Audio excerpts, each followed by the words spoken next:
Should you replace resilient channels with isolation clips? Do they reduce impact noise enough that it's worth completely rebuilding a ceiling? Can they eliminate sounds like footsteps? These are the questions I'll try to answer as I walk you through the steps I took to rebuild the ceiling of my music studio. In my last video, I ripped out the ceiling my contractor had built with resilient channels. I called that video, "Don't Trust Your Contractor with Soundproofing," and that seemed to upset a few people.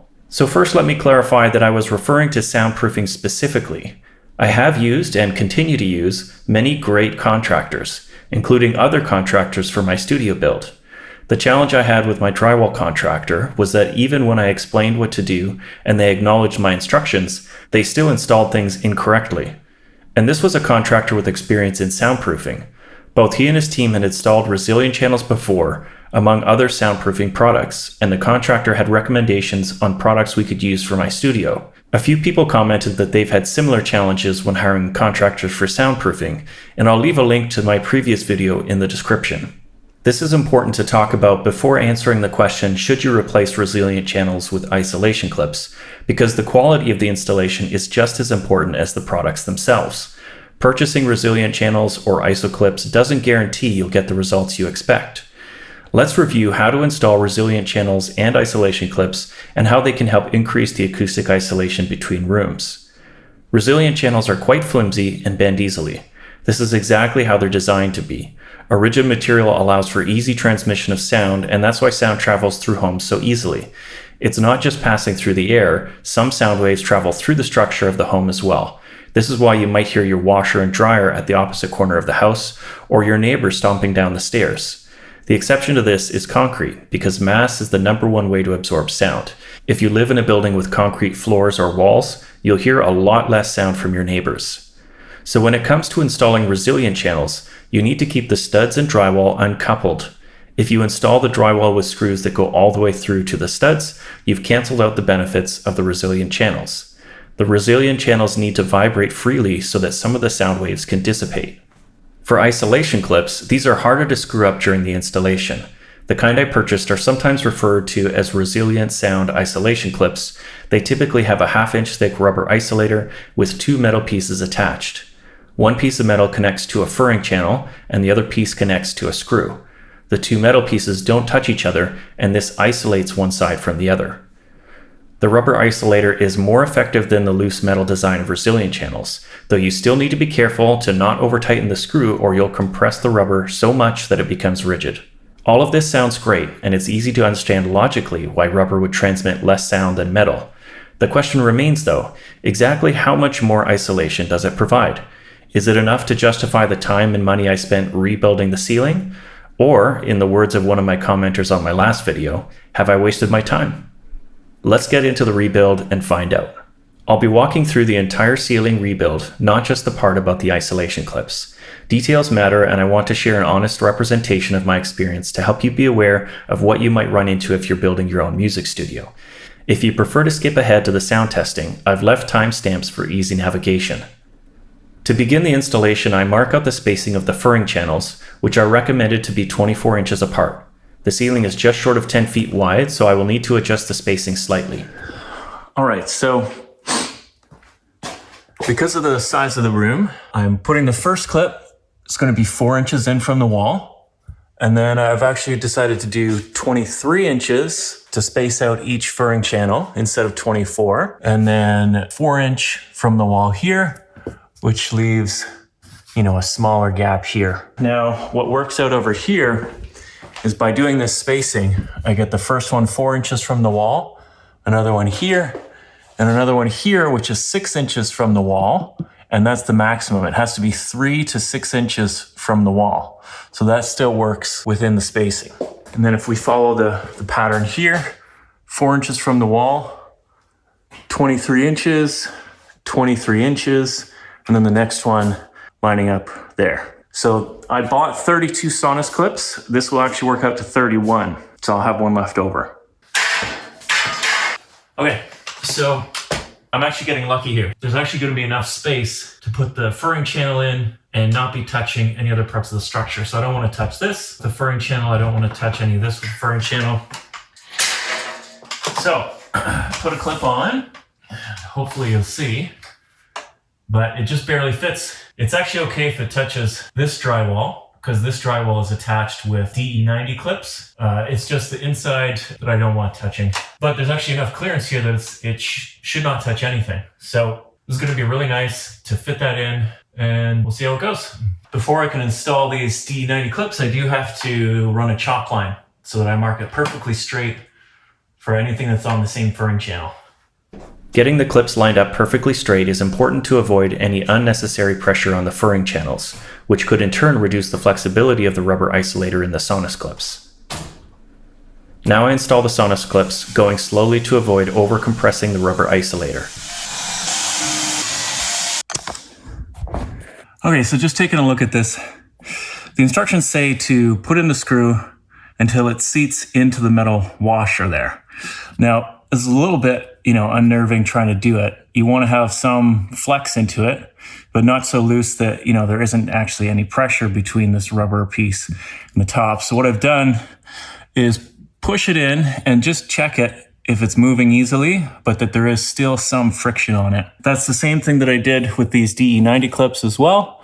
I think I went a little tighter on some of these. That's, just one of the things that you have to get used to using these. Installing the furring channels into the Sonus clips is a little awkward with one person, but still possible with a little patience.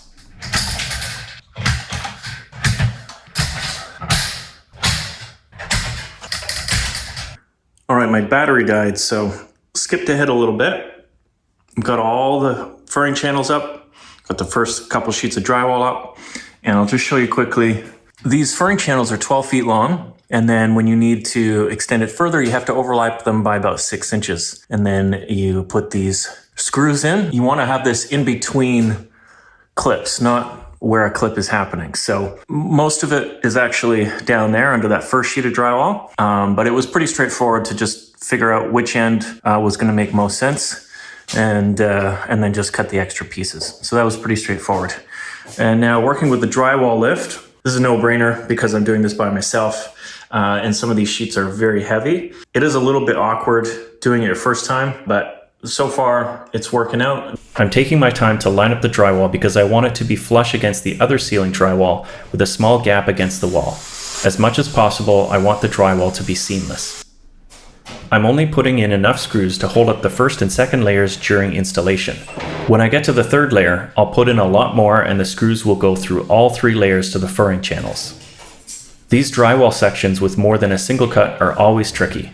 I'm trying to maintain the 4-inch perimeter gap while still being flush against the other drywall on the ceiling. I purchased 4-foot by 10-foot drywall sheets to keep the number of seams to a minimum. The more seams in the drywall, the more weak spots that need to be filled with acoustic sealant. Using as few sheets of drywall as possible will maximize the sound absorbing properties of the drywall and reduce the amount of acoustic sealant required.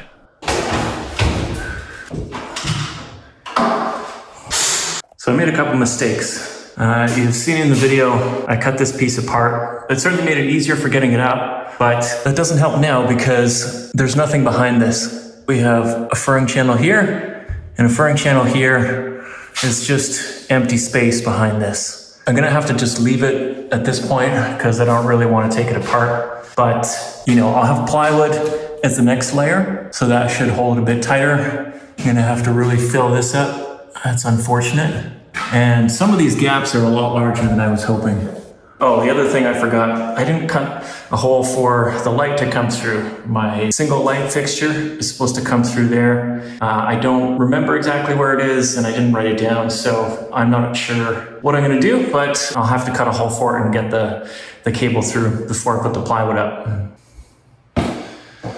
All right, so my first guess was actually right. The small hole I made here is where the cable was. And unfortunately, I didn't check closely enough, so I made another hole here. So now I'm gonna fill this in.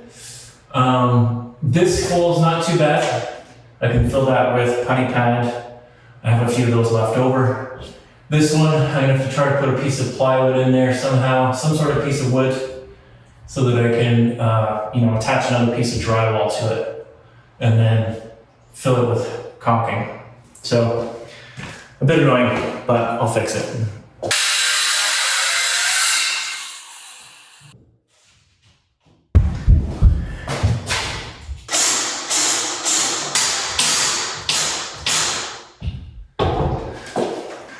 All right, so there it is. I put a piece of wood in behind, put back the pieces that I cut out, and then we have the hole for the cable right there. So when I get to this spot with the plywood, I'm gonna fill all this with Acoustic Seal, and that will have to be good enough.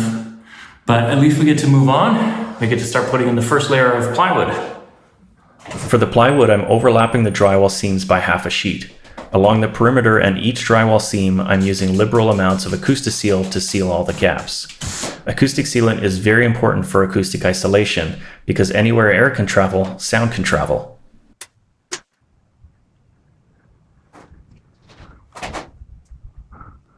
All right, so I'm almost done the plywood and I'm just getting this box in for the light. So I've cut a hole that's just large enough for this to fit in. This is the clamp that's going to go around the wire. And I've stuffed in some putty pad into the hole so it's completely sealed. What I'm going to do is pull this up tight and try to clamp those screws as close as possible. And then I'll push it in and attach this to the plywood. Okay, so I've got it in. You can see some of the putty just poking out there. So now it's flush against the ceiling, and the opening where the cable went in is fully sealed with the putty pad. Okay, one last tip. It gets pretty challenging to know where the furring channels are. I have marked them on the wall. It's kind of hard to tell which is which. There's one there, there's another one there, and I also marked them up over here. So there's one there, another one there, and another one there. And then I used a laser level to run a line between the two markings on each end. And so here's a marking there, and there's another one there, right in the spot where the seams are going to be for the drywall, so I know where to put the screws. On this last layer, I'm using a lot more screws. The first two layers, I only needed to use enough to keep the layer attached to the ceiling.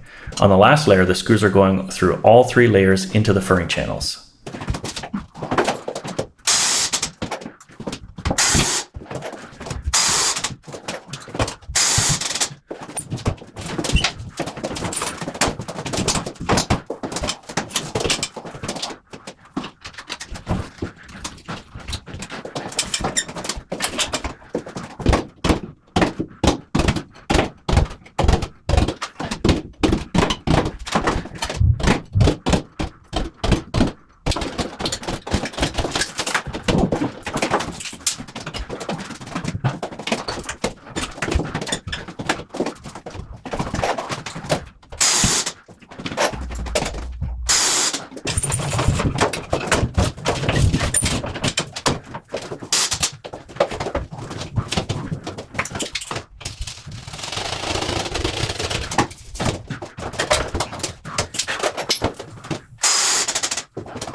So it's been a few days since I've been in the studio, and the Acoustic Seal is fully cured by now. It certainly cured a long time ago. But what's nice is I can stick my finger up here, I can feel that it's sticky, and a little bit will come off of my finger sometimes. But most of the time it comes off clean. So it's fully cured, it's not going to dry out, it's not going to crack, and I can move on to plastering. Now, something I want to mention in a little bit more detail. I have mentioned before that the Acoustic Seal that I use just happened to be what was available for me in the local area. Acoustic Seal has a brand, actually does have their own proper acoustic caulking. This black stuff was actually, it's originally designed for vapor barrier. So, you know, when you're building your walls, you're putting in the studs, you can line the studs with the Acoustic Seal, the black stuff, put on the vapor barrier, and then even if you're stapling it on, it will fill up all the gaps in the air, so it's perfectly sealed. So if you happen to have an option in your local area that is a proper acoustic caulking, then feel free to go for that. They tend to be white from what I've seen, but this was just what was readily available for me. And no matter what you're going with, make sure that you look for something that's going to stay soft over time. That's the really important thing. But you know, caulking like you would use in a bathroom that stuff's gonna be completely dry. It's not gonna be sticky at all once it's cured. Now you can see, because this stuff is very messy, a lot of it has come off onto the walls.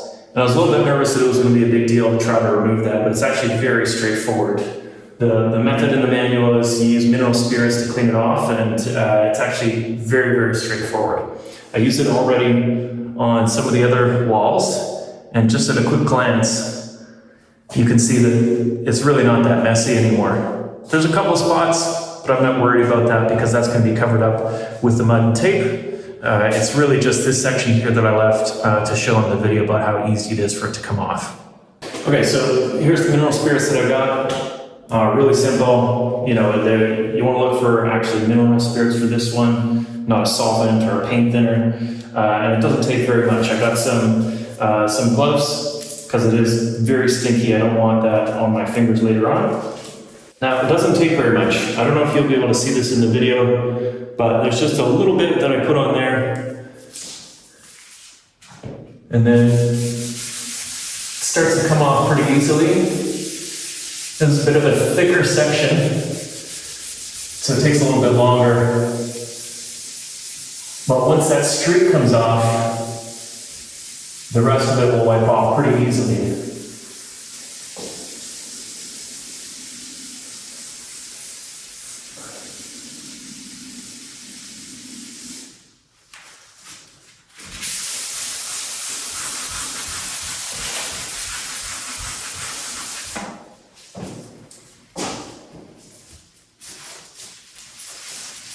And it's pretty easy to work with stuff because it soaks through the different layers. You just flip it around and it comes right off.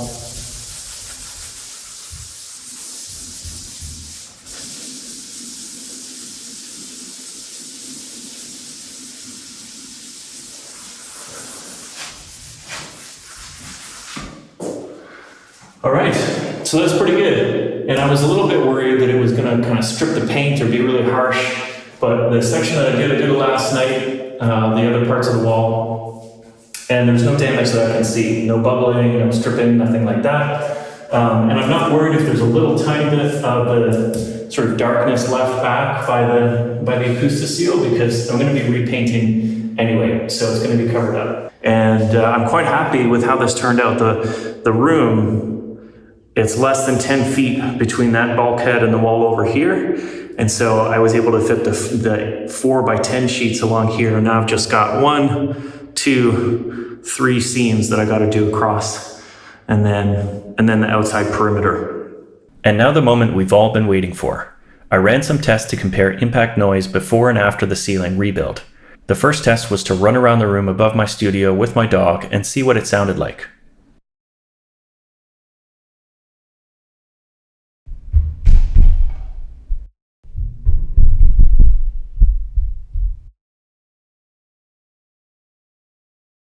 So the answer to the question, can isolation clips eliminate impact noise, is no.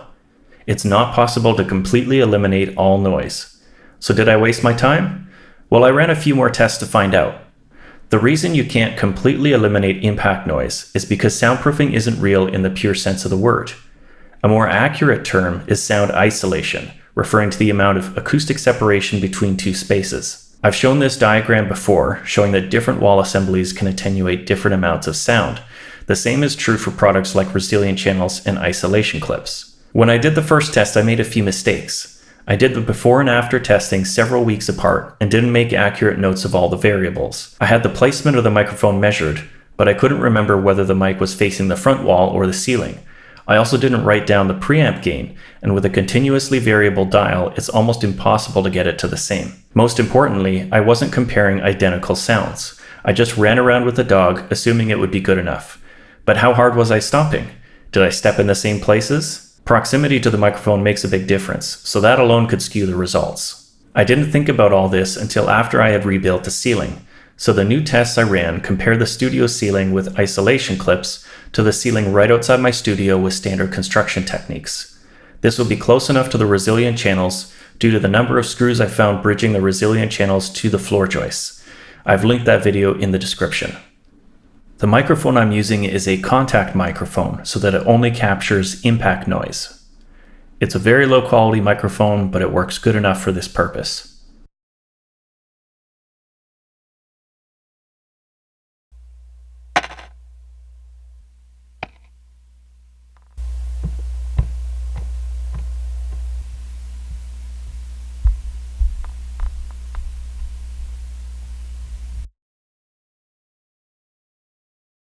You can hear in all these sound tests that higher frequency sounds are less audible through the ceiling with isolation clips.